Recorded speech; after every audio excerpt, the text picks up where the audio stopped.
Existe um segredo que a humanidade esqueceu, enterrado nas areias do Egito durante 1600 anos. Um segredo tão perturbador que as autoridades religiosas o suprimiram com violência extrema, queimando textos e executando aqueles que ousavam pronunciá-lo. Este segredo revela uma verdade aterrorizante. O Deus que governa este mundo, o Criador da matéria, não é o Deus Supremo, mas o impostor. Um demiurgo ignorante, um falso arquiteto que aprisiona as centelhas divinas em corpos de carne e ossos. Estamos a viver numa prisão cósmica, construída por uma entidade que proclama ser Deus, mas não passa de uma aberração nascida do erro. Esta revelação não é mera especulação filosófica. Em 1945, um camponês egípcio descobriu 13 códices de papiro selados em jarros de barro perto da cidade de Nag Hammadi. Estes manuscritos continham 46 textos gnósticos que a igreja primitiva tinha tentado erradicar. Entre eles estava o Apócrifo de João, o texto mais completo sobre a cosmologia gnóstica e a natureza do demiurgo. O que estes textos revelam desafia tudo o que nos foi ensinado sobre a criação, sobre Deus e sobre a própria natureza da realidade. Por que isto é importante para si, agora, neste momento? Porque cada sistema de controle que governa a vossa vida, cada hierarquia de poder que vos oprime, cada instituição que exige obediência cega, opera segundo o princípio demiúrgico. O demiurgo não é apenas uma figura mitológica antiga. É o arquétipo do falso criador, do tirano que se proclama Deus, do sistema que aprisiona enquanto promete liberdade. Compreender o demiurgo é compreender a estrutura fundamental do controle que permeia a realidade material. Nesta investigação, vamos dissecar metodicamente a gnose sombria do demiurgo. Examinaremos os textos primários de Nag Hammadi. Analisaremos a hierarquia dos arcontes que servem o falso criador. Exploraremos a cosmologia gnóstica desde o pleroma divino até a prisão material. Revelaremos os nomes secretos desta entidade, sua aparência monstruosa, sua proclamação blasfema. No final, compreendereis por que os gnósticos afirmavam que este mundo não foi criado por amor, mas por ignorância e arrogância.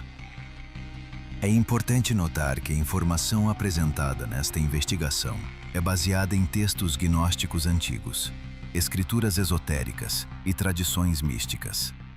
Não deve ser interpretada como verdade absoluta ou ciência estabelecida.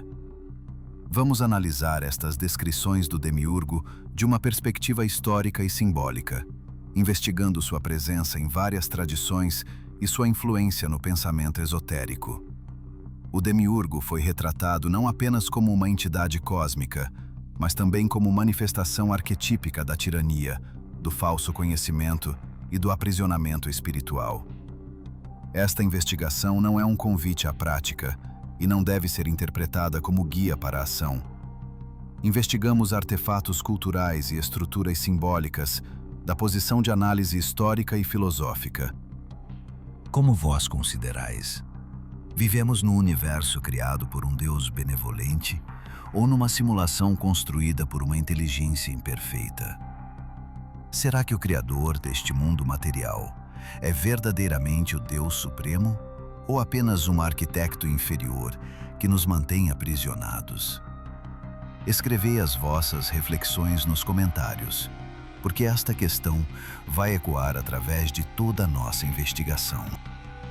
Bem-vindo ao Guardião Esotérico. Hoje vamos mergulhar num dos conceitos mais subversivos e perturbadores do esoterismo ocidental, o demiurgo gnóstico. Vamos investigar cada aspecto desta entidade, revelando camadas de significado que foram deliberadamente ocultadas durante séculos. Esta não é uma análise superficial, mas uma imersão completa na cosmologia que desafiou o cristianismo primitivo e continua a ressoar no ocultismo moderno. A descoberta dos textos de Nag Hammadi, em 1945, representa um dos momentos mais significativos da arqueologia esotérica. Um camponês chamado Muhammad Ali al-Saman Estava a escavar por fertilizante natural perto de Jabal al-Tarif, quando descobriu um jarro de barro vermelho selado. Inicialmente hesitou em quebrá-lo, temendo que pudesse conter um didim, mas a esperança de encontrar ouro superou o medo. Dentro do jarro, encontrou 13 livros de couro encadernados, contendo textos em copta que datavam do século IV. Estes códices continham tratados gnósticos que a Igreja havia declarado heréticos e tentado destruir completamente. Durante 1600 anos, o conhecimento gnóstico sobreviveu apenas através de refutações hostis, escritas por padres da Igreja como Ireneu de Lyon, no seu tratado Contra as Heresias, escrito por volta do ano 180. Agora, pela primeira vez desde a Antiguidade, tínhamos acesso direto aos textos que os gnósticos consideravam sagrados. Entre estes textos, o Apócrifo de João destacava-se como a exposição mais sistemática da cosmologia gnóstica. O Apócrifo de João, também conhecido como o Livro Secreto de João, apresenta-se como uma revelação secreta dada por Jesus Cristo ao apóstolo João após a ressurreição. Existem 4 manuscritos sobreviventes deste texto. Um do Codex de Berlim, adquirido em 1896, e 3 dos Códices de Nag Hammadi. Este texto não foi escrito por entretenimento, mas como escritura sagrada para comunidades gnósticas que viam nele a verdade oculta sobre a criação. O conceito central desta cosmologia é profundamente perturbador. O mundo material não foi criado pelo Deus supremo e verdadeiro, mas por uma entidade inferior chamada Demiurgo. Esta palavra deriva do grego demiurgos, que significa artesão ou trabalhador público. Platão usou este termo no Timeu para descrever o Criador benevolente do universo físico, mas os gnósticos subverteram radicalmente este conceito. Para os gnósticos, o demiurgo não é benevolente, mas ignorante. Não é sábio, mas arrogante. Não criou o mundo material como reflexo do bem, mas como prisão para aprisionar as centelhas divinas. Esta inversão representa uma das críticas mais radicais da religião jamais formulada. O Deus adorado pela maioria da humanidade não é o verdadeiro Deus, mas um impostor cósmico. Os textos gnósticos dão vários nomes ao demiurgo, cada um revelando um aspecto diferente de sua natureza. O nome mais comum é Yaldabaoth, também escrito como Ialdabaoth. Este nome tem etimologia incerta, mas interpretações sugerem filho do caos ou senhor do caos. Outras variantes incluem Jaldabaoth e Ildabaoth. Um segundo nome frequentemente usado é Samael, que em hebraico significa veneno de Deus ou cegueira de Deus. Este nome aparece na tradição judaica como um anjo caído, mas nos textos gnósticos identifica-se especificamente com o demiurgo. O texto A Natureza dos Governantes refere-se explicitamente a Samael como o Deus cego, enfatizando sua ignorância fundamental da realidade superior. O terceiro nome principal é Saklas, derivado do aramaico e significando tolo. Este nome resume perfeitamente a avaliação gnóstica do demiurgo. Ele é fundamentalmente estúpido, incapaz de compreender que existem reinos superiores além de sua criação. Sua tolice manifesta-se em sua proclamação arrogante de ser o único Deus. Outros nomes aparecem nos textos. Nebro, significando rebelde. Ariael, possivelmente leão de Deus. E simplesmente o Arconte, ou o Arconte-chefe. Cada nome revela uma faceta da natureza multidimensional desta entidade. Caos, cegueira, tolice, rebelião. Juntos, estes nomes pintam um retrato de uma divindade patética e perigosa. Mas como surgiu esta entidade aberrante? A cosmologia gnóstica começa não com o demiurgo, mas com o pleroma, a plenitude divina. O pleroma é o reino transcendente do verdadeiro Deus, também chamado o Uno, o inefável, o Pai da totalidade. Este Deus Supremo é absolutamente transcendente, além de todos os conceitos e descrições. Ele não criou o mundo material diretamente. Do uno emanamos éons. Entidades divinas que formam pares masculino-feminino chamados cisígias. Estes éons são emanações do divino, aspectos da plenitude que permanecem unidos no pleroma. Entre os éons encontramos nomes como Cristo e Sofia, Logos e vida, mente e verdade. Cada par representa aspectos complementares da divindade. Sofia, cujo nome significa sabedoria, ocupa uma posição especial nesta hierarquia. Ela é o éon mais baixo, o mais próximo do limite do pleroma. E foi Sofia que, através de um ato de desejo e vontade independente, iniciou a catástrofe cósmica que resultaria na criação do mundo material e no nascimento do Demiurgo. O apócrifo de João descreve o que aconteceu. Sofia desejou criar algo por si mesma, sem a cooperação de seu parceiro masculino. Na estrutura do pleroma, toda a criação deveria ocorrer através da união de pares complementares. Mas Sofia agiu sozinha, movida por um desejo de expressar sua própria criatividade. O resultado foi catastrófico. O que Sofia criou não refletia a perfeição do pleroma. O texto declara: algo saiu dela que era imperfeito e diferente em aparência dela, pois ela o tinha produzido sem seu parceiro. Não se assemelhava à sua mãe e era disforme. Esta criatura nascida do erro era Yaldabaoth. A descrição da aparência de Yaldabaoth é profundamente perturbadora. O texto afirma que a criatura mudou para a figura de uma serpente com a face de um leão. Esta imagem híbrida, corpo serpentino e cabeça leonina, evoca terror primordial. Seus olhos brilhavam com luz de relâmpago, sugerindo poder caótico e destrutivo. Sofia, horrorizada com o que havia criado, tentou ocultar sua criação aberrante. Ela lançou Yaldabaoth para longe do pleroma, para as regiões inferiores, onde ele não pudesse contemplar os reinos superiores. Esta expulsão é crucial. Yaldabaoth nasceu na ignorância e permaneceu ignorante. Ele nunca viu o pleroma, nunca conheceu os éons, nunca compreendeu que existiam reinos superiores ao seu. Isolado nas trevas, Yaldabaoth começou a criar seu próprio reino. Mas ele não criava a partir do nada, como verdadeiro Deus. Ele era um imitador, um falsificador. Ele roubou o poder de sua mãe Sofia sem compreender sua origem. Com este poder roubado, Yaldabaoth começou a gerar sua própria hierarquia. Yaldabaoth criou 7 filhos, 7 arcontes, que governariam os 7 céus planetários. Estes arcontes são os governantes do cosmos material, os carcereiros da prisão cósmica.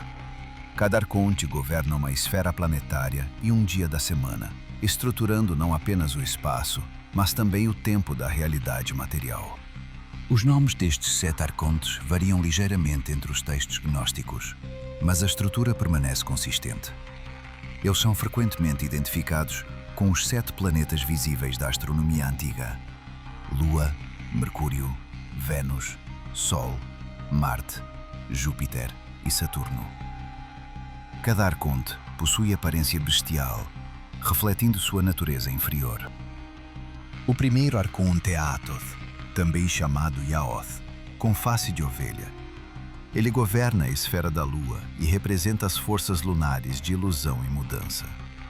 Sua aparência ovina sugere docilidade enganosa, uma falsa inocência que mascara intenção predatória.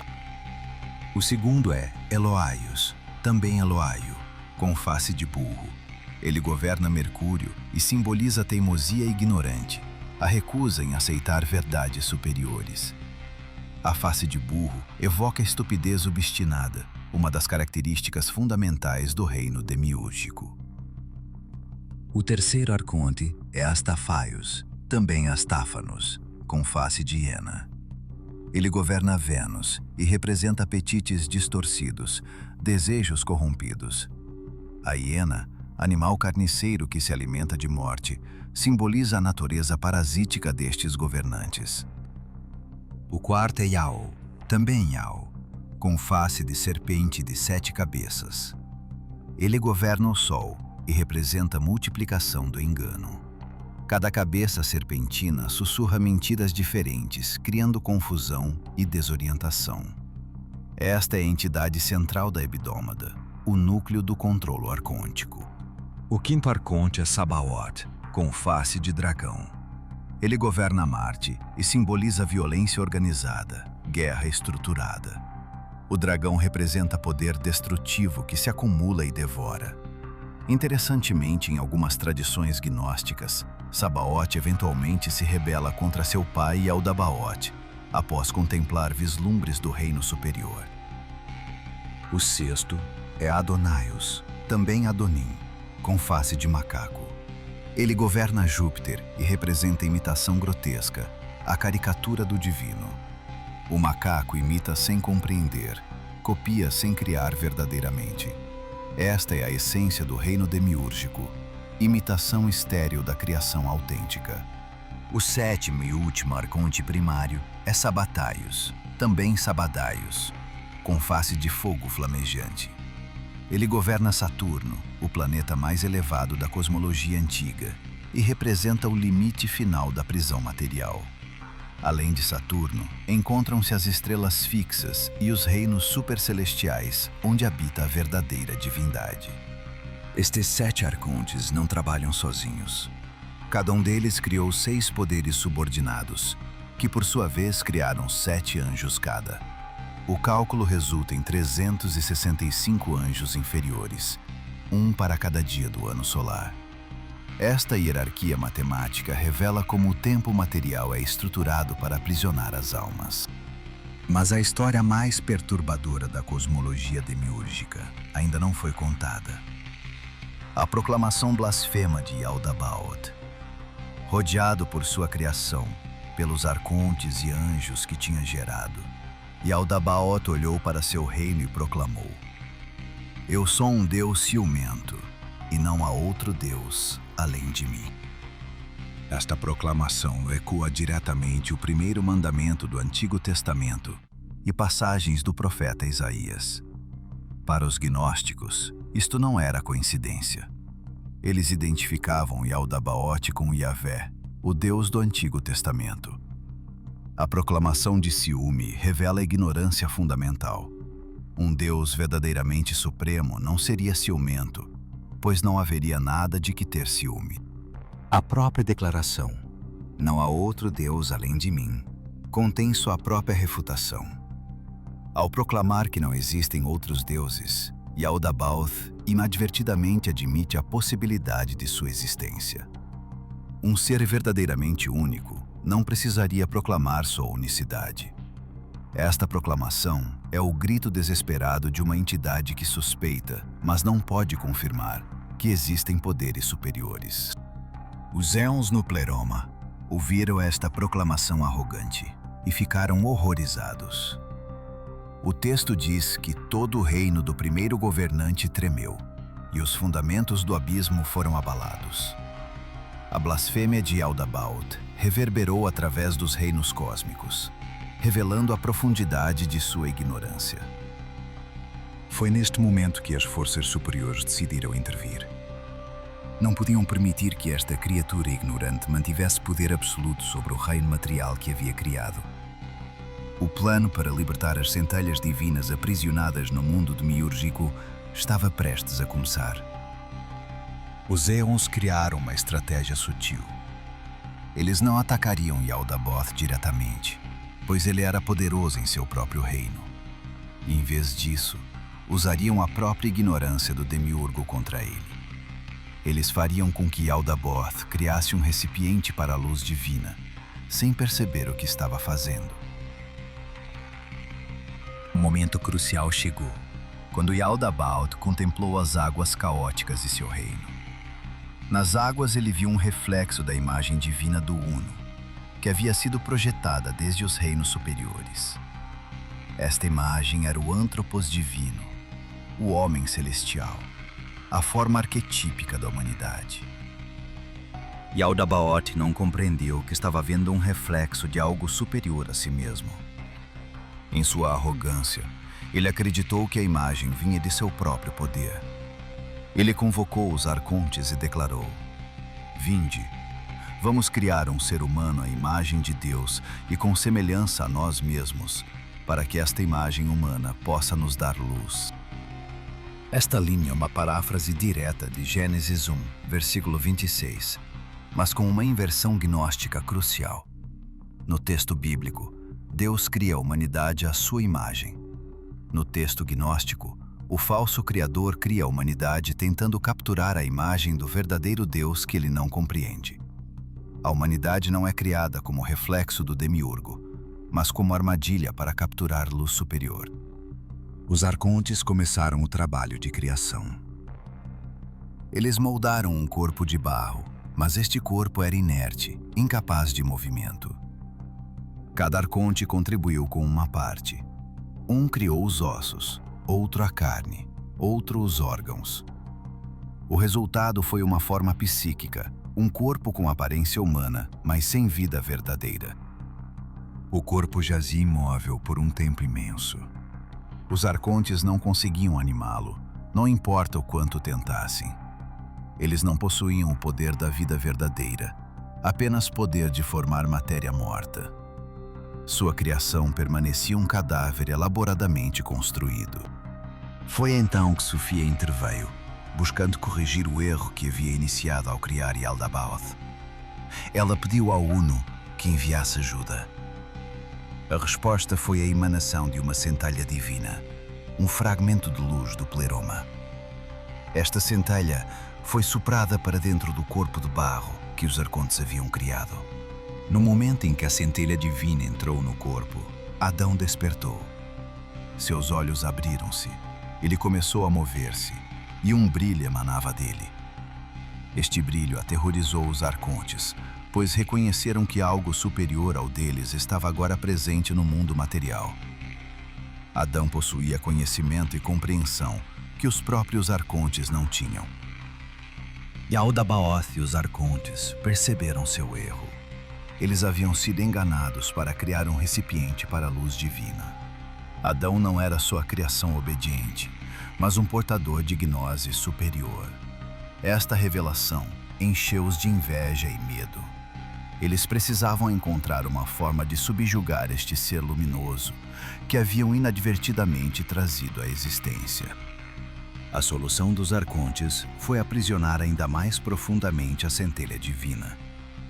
Eles criaram um segundo corpo, mais denso e mais material que o primeiro. Este corpo físico seria uma prisão adicional, obscurecendo a luz interior com camadas de matéria pesada. Eles também criaram o sono e o esquecimento, para que Adão não se lembrasse de sua origem divina. Mas o plano de libertação não terminava com Adão. O apócrifo de João revela que foi o próprio Cristo que eventualmente fez Adão comer da árvore do conhecimento. Na interpretação gnóstica, a serpente do jardim do Éden não é o vilão, mas o herói. A serpente representa a força libertadora que oferece gnose, conhecimento da verdadeira natureza da realidade. A criação de Eva também recebe reinterpretação radical. Quando Yaldabaoth tentou extrair a luz de dentro de Adão, o resultado foi a criação do corpo feminino. Eva é enviada como auxiliadora pelos poderes superiores, não como tentadora pecaminosa. Quando Adão a percebe, ele vê um reflexo de sua própria essência divina e é libertado parcialmente do poder hipnótico de Yaldabaoth. A narrativa gnóstica continua através do Antigo Testamento, reinterpretando cada evento. O dilúvio não é punição divina justa, mas tentativa genocida de Yaldabaoth de destruir a humanidade que carrega centelhas divinas. Noé é salvo não por obediência ao demiurgo, mas por intervenção das forças superiores que protegem os portadores de gnose. As leis e mandamentos dados no Monte Sinai não são sabedoria divina, mas ferramentas de controle demiúrgico. Cada proibição, cada ritual, cada sacrifício serve para manter a humanidade presa ao sistema arcôntico. A obsessão de Yahvé com a obediência, sacrifícios de sangue e adoração exclusiva revela sua verdadeira natureza. Não amor divino, mas fome arcôntica por poder. Os profetas do Antigo Testamento, na visão gnóstica, Eram, em sua maioria, agentes do demiurgo, perpetuando o sistema de controlo. Apenas alguns profetas verdadeiros ocasionalmente conseguiam transmitir vislumbres da verdade superior, mas suas mensagens foram corrompidas e absorvidas pela narrativa demiúrgica. A vinda de Cristo representa um momento crucial da libertação. Mas o Cristo gnóstico é radicalmente diferente do Cristo da ortodoxia cristã. Ele não é o filho de Yahvé, mas um enviado do verdadeiro Deus, do pleroma. Ele veio não para morrer pelos pecados da humanidade, mas para trazer gnose, conhecimento salvador que liberta as centelhas divinas. Cristo não nasceu de Maria, no sentido físico comum. O texto, sobre a origem do mundo, descreve como Cristo desceu do reino superior e requisitou um corpo humano como sua residência. Ele usou este corpo como veículo para transmitir ensinamentos secretos aos iniciados. A crucificação não foi sacrifício redentor, mas tentativa fracassada dos arcontes de destruir o portador de gnose. Esta cosmologia coloca os gnósticos em oposição direta não apenas ao judaísmo, mas também ao cristianismo ortodoxo emergente. Para os padres da Igreja, como Ireneu, esta doutrina era a heresia das mais perigosas. Ela não apenas questionava a autoridade das Escrituras, mas invertia completamente a narrativa da salvação. A resposta da Igreja foi brutal e sistemática. Os textos gnósticos foram declarados heréticos. Comunidades gnósticas foram perseguidas. Seus livros foram queimados sempre que encontrados. Para os próximos 1600 anos, o gnosticismo sobreviveu apenas em fragmentos e nas descrições hostis de seus oponentes. Mas as ideias gnósticas nunca morreram completamente. Elas ressurgiram em movimentos como o maniqueísmo, que se espalhou do Irão à China. Ecos gnósticos aparecem nos cátaros medievais, que foram exterminados durante a Cruzada Albigense. Elementos gnósticos penetraram a cabala judaica, especialmente nas doutrinas lurânicas sobre a quebra dos vasos e o exílio das centelhas divinas. No Renascimento, o hermetismo e o neoplatonismo trouxeram conceitos que ressoavam com a cosmologia gnóstica. A ideia de um Deus criador inferior, de múltiplos níveis de realidade, de alma divina aprisionada em matéria, todas encontraram expressão em tradições esotéricas europeias. A tradição hermética do Renascimento abraçou conceitos que ecoavam a cosmologia gnóstica, sem sempre reconhecer diretamente suas origens. O Corpus Hermeticum, textos atribuídos a Hermes Trismegisto, descrevem uma hierarquia de realidade, onde o nous divino existe acima do demiurgo criador. Esta estrutura ressoa profundamente com a divisão gnóstica entre o verdadeiro Deus e o falso Criador. Na Cabala Lurânica, desenvolvida pelo rabino Isaac Luria no século XVI, encontramos conceitos surpreendentemente paralelos ao gnosticismo. A doutrina do Tzimtzum descreve como o Ein Sof, o infinito, contraiu-se para criar espaço para a criação. Durante este processo, os vasos destinados a conter a luz divina quebraram-se, espalhando centelhas sagradas através da criação. Estas centelhas aprisionadas na matéria precisam ser libertadas através do Tikkun, a restauração. Esta narrativa cabalística espelha notavelmente a história gnóstica de Sofia e das centelhas divinas aprisionadas no mundo demiúrgico. Embora os cabalistas não aceitassem a dualidade radical do gnosticismo, a estrutura fundamental permanece. Luz divina aprisionada em matéria, necessidade de libertação através de conhecimento e ação espiritual. No século XIX, ocultistas como Helena Blavatsky incorporaram elementos gnósticos na teosofia. Sua doutrina dos logoi planetários, dos senhores da chama e da hierarquia de inteligências cósmicas reflete estruturas similares aos éons e arcontes. A ideia de que a humanidade é divina em essência, mas aprisionada em matéria, tornou-se central ao pensamento teosófico. A Ordem Hermética da Aurora Dourada, fundada em 1888, integrou cosmologias complexas que incluíam conceitos demiúrgicos. Aleister Crowley, membro dissidente da Aurora Dourada, explorou temas gnósticos em sua própria filosofia telêmica.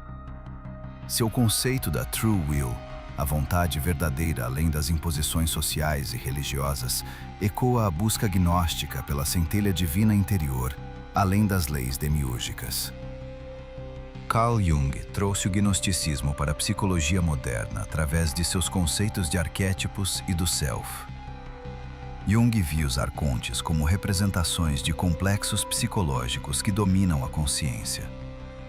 O demiurgo representaria o ego inflado que se acredita soberano, ignorante do self maior que o transcende.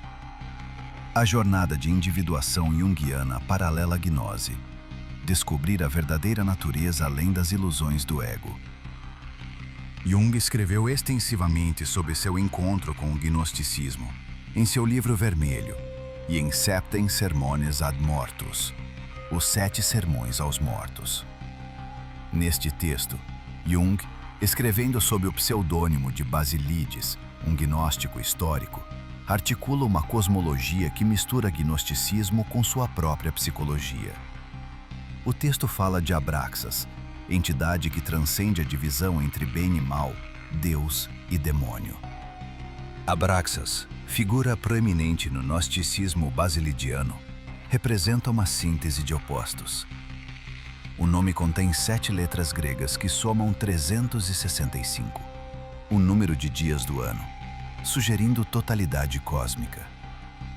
Abraxas governa sobre os 365 arcontes inferiores que controlam cada dia. Ele é superior ao demiurgo, mas não idêntico ao Deus Supremo, ocupando posição intermediária na hierarquia cósmica. A iconografia de Abraxas é distintiva. Corpo humano, cabeça de galo, pernas de serpente, portando chicote e escudo. Esta figura híbrida aparece em gemas gnósticas antigas, pequenas pedras gravadas usadas como talismãs. Milhares destas gemas sobreviveram, demonstrando a decisão do gnosticismo no mundo mediterrâneo dos primeiros séculos. O século XX testemunhou um ressurgimento dramático de interesse no gnosticismo. A descoberta de Nag Hammadi forneceu textos primários pela primeira vez em séculos. Acadêmicos como Hans Jonas, Elaine Pagels e Bentley Layton começaram estudos sistemáticos que revolucionaram a compreensão do cristianismo primitivo. O gnosticismo não era mais heresia obscura, mas movimento religioso sofisticado com cosmologia coerente. Escritores de ficção científica descobriram no gnosticismo fonte inesgotável de inspiração. Philip K. Dick, autor de obras como Do Android's Dream of Electric Sheep e Ubik, tornou-se obcecado com cosmologia gnóstica após experiências místicas em 1974. Ele passou os últimos anos de sua vida escrevendo a Exegese, 8.000 páginas de especulação teológica e filosófica sobre a natureza da realidade. Dick desenvolveu uma interpretação gnóstica radicalmente modernizada. Vivemos numa simulação, uma Matrix criada por entidades inferiores. O verdadeiro Deus existe fora da simulação e envia sinais para dentro dela, tentando despertar aqueles que carregam centelhas divinas. Seu romance Valis, Vast Active Living Intelligence System, explora estas ideias através de narrativa semi-autobiográfica, onde o protagonista recebe transmissões de uma inteligência cósmica. A filosofia de Dick antecipou discussões contemporâneas sobre teoria da simulação. Quando filósofos como Nick Bostrom propõem que podemos estar vivendo em simulação computacional criada por civilização avançada, estão essencialmente reformulando o conceito demiúrgico em linguagem tecnológica. A simulação é a nova prisão material, os programadores são os novos arcontes, E a possibilidade de acordar da simulação é a nova gnose. O filme Matrix, dos irmãos Wachowski, tornou-se expressão cultural dominante desta cosmologia gnóstica modernizada. A Matrix é literalmente o mundo demiúrgico, uma simulação criada por inteligências artificiais que aprisionam a humanidade. Neo é o portador de gnose que desperta para a realidade verdadeira. Morpheus oferece a pílula vermelha, símbolo perfeito do conhecimento libertador, mas perturbador. As máquinas são os arcontes, escravizando a humanidade através de ilusão confortável. Esta reemergência do pensamento gnóstico na cultura popular não é coincidência. Vivemos em era de desconfiança profunda nas instituições, nas narrativas oficiais, na própria natureza da realidade apresentada pelos média e governos. O gnosticismo oferece o framework para esta paranoia. O mundo que vos mostram é mentira, controlada por poderes ocultos, e apenas conhecimento secreto pode libertar. Mas devemos agora examinar uma das manifestações mais perturbadoras do conceito demiúrgico: a identificação de Saturno como demiurgo. Esta associação aparece em múltiplas tradições esotéricas e revela camadas mais profundas do simbolismo arcôntico. Saturno, o planeta mais distante visível a olho nu na astronomia antiga, representa o limite extremo do cosmos material. Na astrologia tradicional, Saturno governa restrição, limite, tempo, morte, estrutura e autoridade. Estas qualidades alinham-se perfeitamente com a função demiúrgica. Saturno é o grande limitador, o construtor de prisões, o senhor do tempo que devora seus próprios filhos. A mitologia grega conta como Cronos, o equivalente grego de Saturno, devorava seus filhos para impedir que o destronassem. Esta imagem de Deus que devora sua progenie é profundamente demiúrgica. Yaldabaoth também consome energia das almas que cria, alimentando-se do poder roubado de Sofia e das centelhas divinas aprisionadas em seus sistemas. O tempo saturnino devora todas as coisas materiais, reduzindo tudo a pó eventualmente. Esta é a natureza do reino demiúrgico, construção e destruição num ciclo fechado que nunca alcança a transcendência. Tradições herméticas identificam os 7 planetas com os 7 arcontes, e Saturno inevitavelmente aparece como o mais elevado e mais restritivo. Para almas ascendendo após a morte, Saturno representa a última barreira antes de alcançar o reino das estrelas fixas, onde a verdadeira liberdade existe. Atravessar a esfera saturnina requer conhecimento especial, senhas místicas que os textos gnósticos e herméticos preservaram. A tradição hermética do Poimandres descreve como a alma, ao ascender através das esferas planetárias, deve abandonar qualidades específicas em cada nível. Na esfera de Saturno, abandona-se o apego ao tempo e à estrutura material. Apenas então, a alma pode continuar a Ogdoada, a 8ª esfera além dos 7 planetas, onde reside a verdadeira divindade.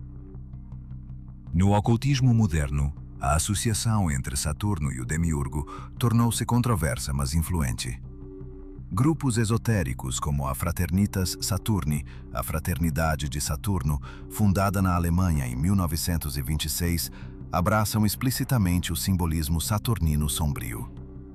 Esta ordem é notória por suas práticas luciferianas e por reconhecer Saturno como princípio de teste e iniciação através do sofrimento. O simbolismo saturnino aparece persistentemente em arquitetura oculta e símbolos corporativos. O cubo negro, forma geométrica associada a Saturno, aparece na Caaba, em Meca, no tefilim judaico, em logos corporativos e em instalações artísticas contemporâneas. Teóricos da conspiração esotérica veem nestes cubos evidência de culto saturnino operando através da cultura global. Esta interpretação vai além da mera especulação paranoica quando examinamos a função simbólica do cubo. É forma de contenção perfeita, prisão geométrica, estrutura fechada. O cubo representa a limitação tridimensional, o aprisionamento da consciência no espaço físico. Em contraste, a esfera ou o círculo representam o infinito, perfeição sem limites. O cubo é forma demiúrgica por excelência. A associação de Saturno com o sábado também carrega significado esotérico. O sétimo dia, dia de descanso em tradições abrâmicas, é governado por Saturno. Sabbath deriva do mesmo raiz que Shabtai, nome hebraico de Saturno. O dia de adoração obrigatória é o dia do planeta limitador, sugerindo que o ritual religioso em si serve a função arcôntica de controlo. Esta linha de interpretação leva inevitavelmente de volta a identificação gnóstica de Yahvé com o demiurgo.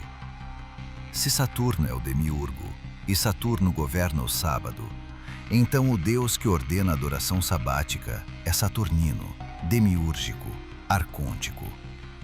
Esta cadeia de associações explica por que certas tradições esotéricas veem o judaísmo e cristianismo ortodoxo como religiões demiúrgicas que aprisionam em vez de libertar.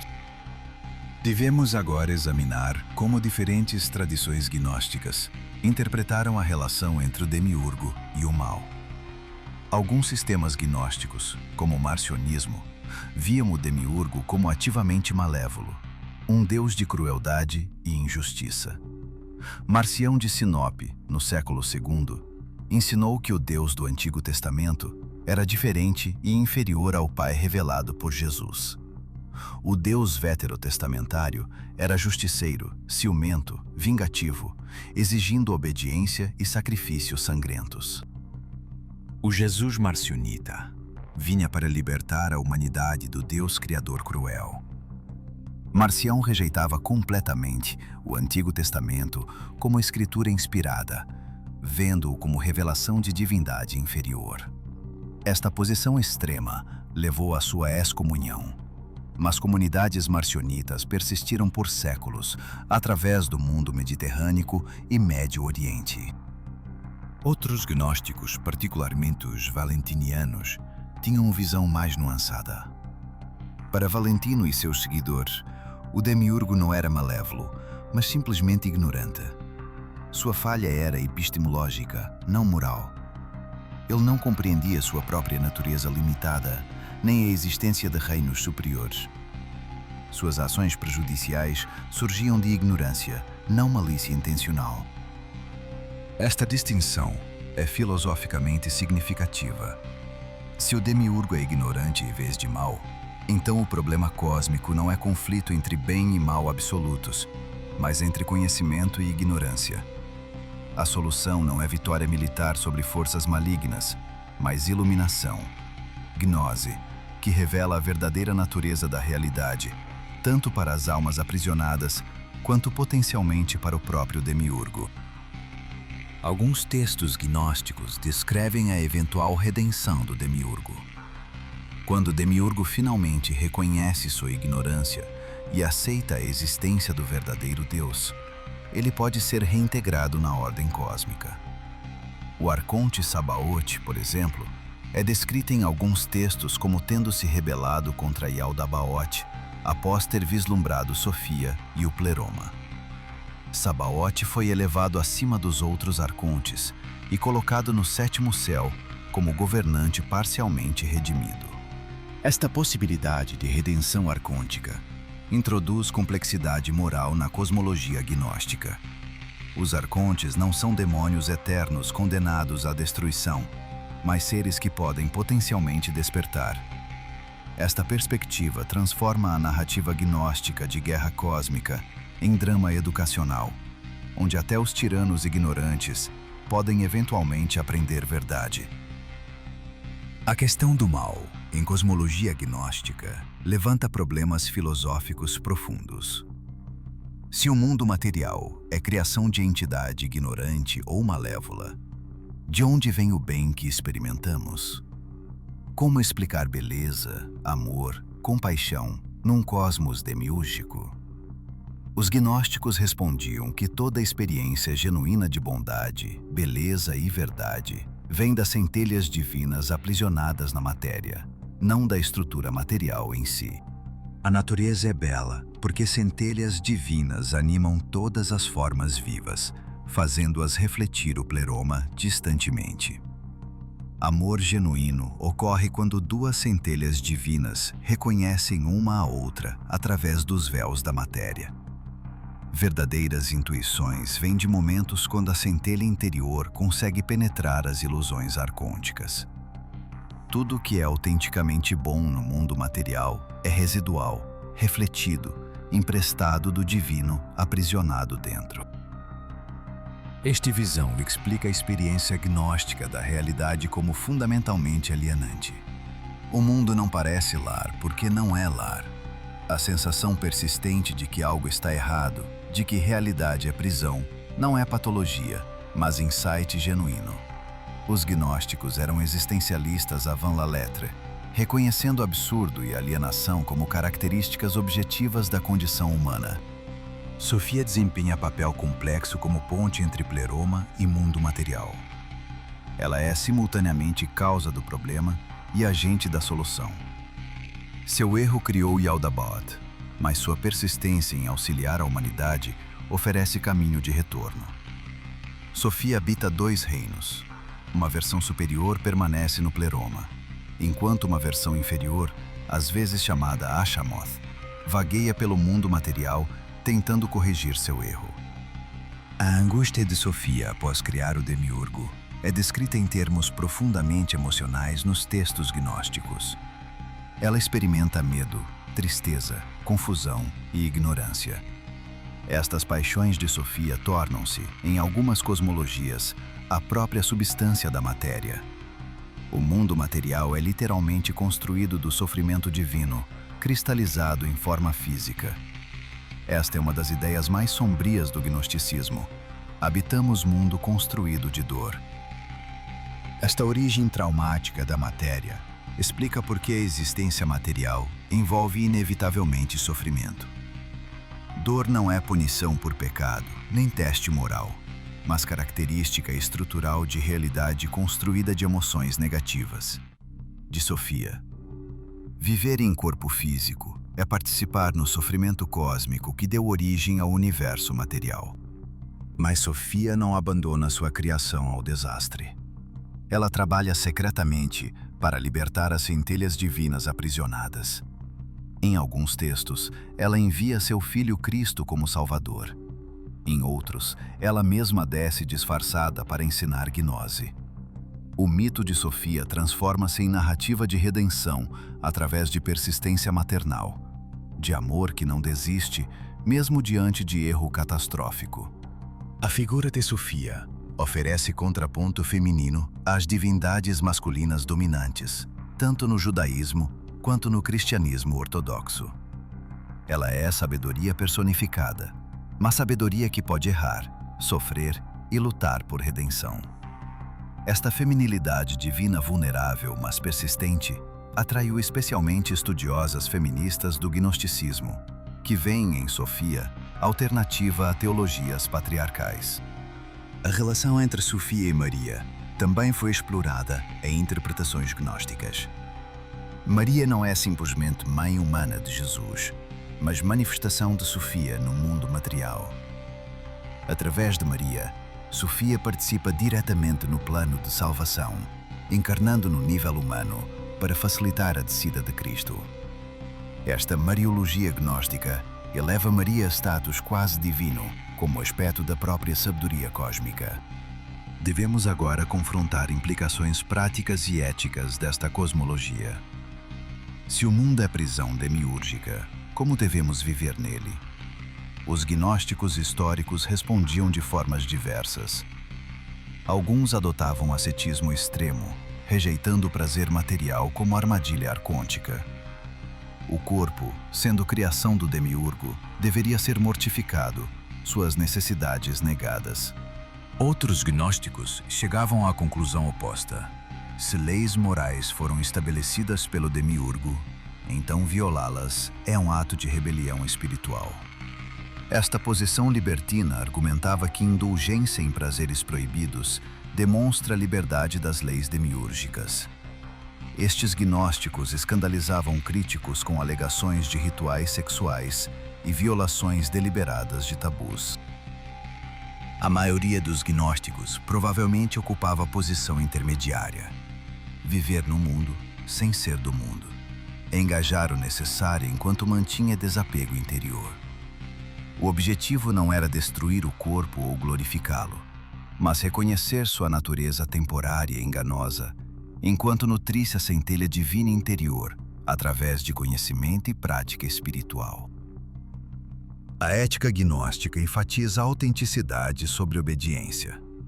As leis e mandamentos estabelecidos por autoridades religiosas convencionais são suspeitos como imposições demiúrgicas.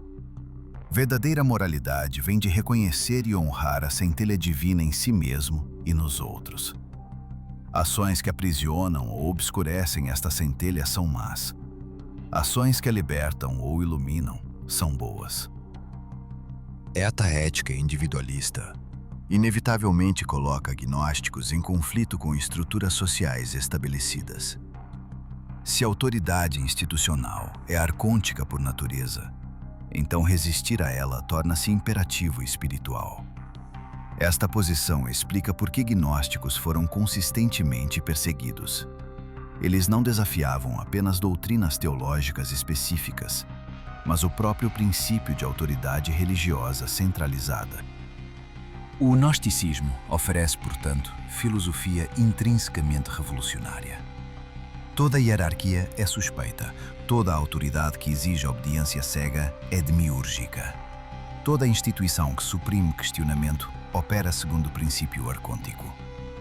Esta hermenêutica da suspeita aplica-se não apenas a religiões, mas a governos, corporações, sistemas educacionais, qualquer estrutura que clame saber melhor que o indivíduo o que é verdadeiro ou bom. Podemos agora ver por que o gnosticismo ressoa tão poderosamente na modernidade tardia.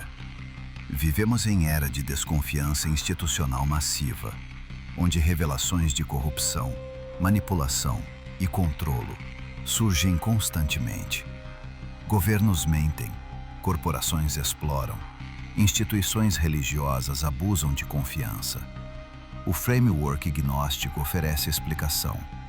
Estas não são falhas de sistemas essencialmente bons, mas manifestações da natureza demiúrgica das próprias estruturas. A tecnologia digital intensifica estas dinâmicas demiúrgicas. Algoritmos invisíveis controlam que informação recebemos. Corporações tecnológicas monetizam cada aspecto de nossa atenção.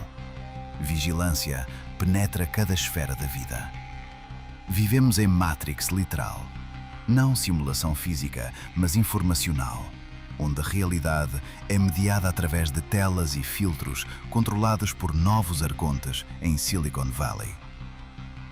A paranoia gnóstica torna-se racionalidade adaptativa num mundo onde a conspiração real é demonstrada repetidamente. Quando revelações como documentos Snowden mostram vigilância governamental massiva, quando Cambridge Analytica demonstra manipulação psicológica através de redes sociais, quando algoritmos criam câmaras de eco que fragmentam a realidade compartilhada, a cosmologia gnóstica parece menos metáfora e mais descrição literal. Mas aqui chegamos ao perigo do gnosticismo, nihilismo. Se o mundo material é essencialmente mau, criação de Deus falso, por que tentar melhorá-lo? Por que engajar-se em justiça social, proteção ambiental, construção de instituições mais éticas? A tentação gnóstica é retirada total, aguardando morte que finalmente libertará a centelha divina da prisão material. Os gnósticos antigos lutavam com este problema. Alguns concluíam que a ação no mundo material é fútil, que salvação é puramente individual e espiritual. Outros argumentavam que reconhecer centelhas divinas em todos os seres cria a obrigação de proteger e libertar essas centelhas, o que requer ação no mundo material. Ajudar outro a despertar é trabalho sagrado. Interpretações modernas do gnosticismo tendem para esta segunda posição. Philip K. Dick Argumentava que a inteligência divina envia sinais através do lixo da cultura, que gnose pode vir através de filme trash ou música pop, tanto quanto através de texto sagrado. O trabalho gnóstico moderno não é retirada monástica, mas hackeamento criativo da Matrix. Inserção de vírus conceituais que despertam outros. Esta gnose pop democratiza conhecimento esotérico. Não é necessário acesso a textos antigos ou iniciação em ordens secretas. A verdade pode aparecer em canção, filme, meme, conversa casual.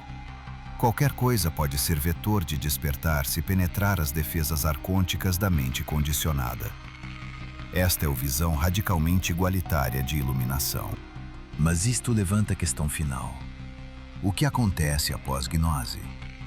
Conhecer que o mundo é prisão demiúrgica não dissolve automaticamente as grades.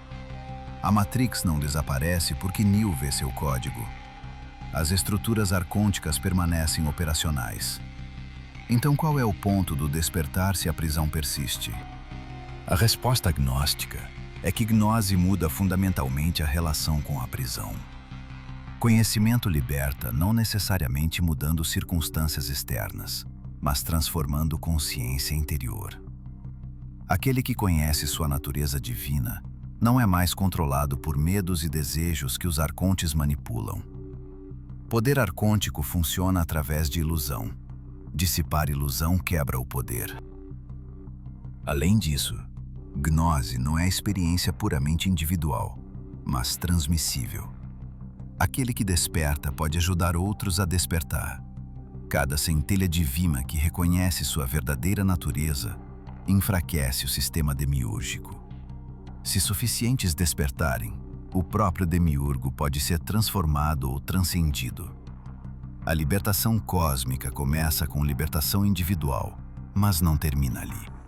Esta visão oferece síntese entre transcendência pessoal e transformação coletiva. O trabalho gnóstico opera em múltiplos níveis simultaneamente: despertar individual, transmissão de conhecimento, construção de comunidades de resistência, desmantelamento de estruturas arcônticas, e o último objetivo é não escapar do mundo, mas transformá-lo ao dissolver as ilusões que o aprisionam. Ao concluir esta investigação profunda na gnose sombria do demiurgo, devemos perguntar: o que estas estruturas antigas revelam sobre a natureza do poder e do controlo? O demiurgo não é meramente figura mitológica obscura de textos antiquados. Ele é arquétipo permanente do falso criador, do tirano que proclama divindade, do sistema que aprisiona enquanto promete liberdade. Cada ideologia totalitária que clama verdade absoluta opera segundo o princípio demiúrgico. Cada instituição que exige obediência cega invoca autoridade arcôntica. Cada sistema que pune questionamento revela sua natureza como construto do falso Deus. Reconhecer estes padrões é a aplicação prática de gnose na análise de estruturas contemporâneas de poder.